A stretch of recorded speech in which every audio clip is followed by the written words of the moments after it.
Yes. చూస్తున్నారు కదా! Present వచ్చేసి మనం డైనింగ్ టేబుల్ సెక్షన్‌లో ఉన్నాం. చూస్తున్నారు కదా! ఈ బ్యాక్ సైడ్ అంతా మన డైనింగ్ టేబుల్ సెక్షన్ అది. ఇవి వచ్చేసి అన్ని ప్రీమియం మోడల్. చూడడానికి ప్రీమియం ఉన్నా గానీ మార్కెట్‌తో కంపేర్ చేస్తే ప్రైస్ రీజనబుల్ కాస్టే ఉంటుంది మన దగ్గర. అండ్ ఇలా ఇంపార్టెంట్ మోడల్స్ ఉన్నాయి మన దగ్గర. టేక్‌వుడ్‌లో మోడల్స్‌లో ఉన్నాయి. ఇది వచ్చేసి 360 డిగ్రీస్ రొటేట్ అవుతుంది చైర్ మనకి. ఇలాంటి మోడల్స్ కూడా అవైలబుల్‌గా ఉన్నాయి. అండ్ ఇదే కాకుండా చూస్తున్నారు కదా! ఇది టేక్‌వుడ్ మోడల్. ఈ డిజైన్ కూడా మన దగ్గర ఈ మోడల్ వచ్చేసి మన దగ్గర ఫస్ట్ టైం వచ్చింది ఇలాంటి డిజైన్. ప్రీవియస్ వీడియోలో ఇలాంటి డిజైన్ లేదు. ఇదైతే 6 సీటర్ చూస్తున్నారో విత్ ఆనెక్స్ మార్బుల్ 3.5/6 సైజులో వస్తుంది. చైర్ లెగ్స్ టేబుల్ లెగ్స్ ఏదైతే డిజైన్లు ఉంటాయో చైర్ లెగ్స్ కూడా సేమ్ డిజైన్ సేమ్ మోడల్లో ఉంటాయి మనకి. అండ్ దీనికి యూజ్ చేసే ఫ్యాబ్రిక్ కానీ క్వాలిటీ కానీ టోటల్ కంప్లీట్ టేక్వుడ్ ఉంటుంది. చైర్స్ లెగ్స్ వచ్చేసి కంప్లీట్ టేక్వుడ్లో ఉంటాయి. చైర్స్ వచ్చేసి కంప్లీట్ టేక్వుడ్లో ఉంటుంది మనకి.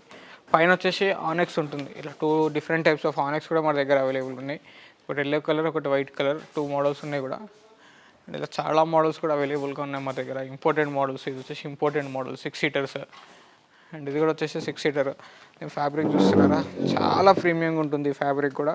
అండ్ కూర్చుంటే కంఫర్ట్ కూడా చాలా కంఫర్ట్ ఉంటుంది ఈ మోడల్లో, ఈ డైనింగ్ టేబుల్ చైర్స్లో.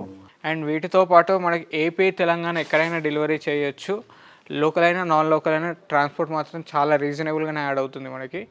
అండ్ ఇవే కాకుండా మన దగ్గర ఇంట్లో కావాల్సిన సోఫాస్ కానీ, ఎల్ టైప్ సోఫాస్ కానీ, 311 సోఫాస్ కానీ, డైనింగ్ టేబుల్ ఇంకా లో బడ్జెట్లో కానీ ఇలా చాలా మోడల్స్, చాలా వెరైటీస్ కూడా మన దగ్గర అవైలబుల్గా ఉన్నాయి. ఒకసారి ఇదే ఛానల్లో మీకు ప్రీవియస్ వీడియోస్ ఒకసారి చూస్తే మీకు వాటి గురించి మొత్తం డీటెయిల్స్, మీకు కంప్లీట్ డీటెయిల్స్ వచ్చేస్తాయి. అండ్ ఈ వీడియోలో మీకు ఏదైనా మోడల్ నచ్చినా, ఏదైనా డిజైన్ నచ్చినా మీకు డిస్ప్లే పైన కనిపిస్తున్న నెంబర్కి కాల్ చేసి మీ డౌట్స్ అనేవి క్లారిఫై చేసుకోండి.